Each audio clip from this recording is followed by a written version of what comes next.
Baxın, bax buna deyirlər DPF sisteminin regenerasiyası. Bax özünü təmizləyir bax bu. Ona görə saxlayıb durmaq lazımdır ki işi qutarsın. Həmin proses yekunlaşmalıdır.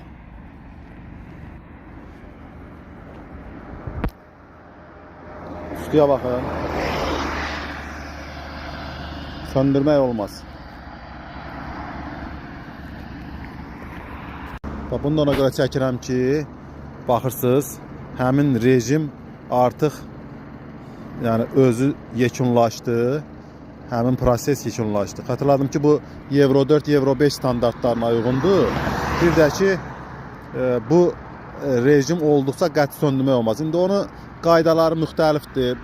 Qaydaları var ki, onu necə işə salmaq lazımdır, hər dəqiqə bu işə düşmür, sürətlər qutusunu hansı rejimdə sürmək lazımdır, onu ustalar daha yaxşı bilir, o mütəxəssislər daha yaxşı bilir, izah edə bilərlər.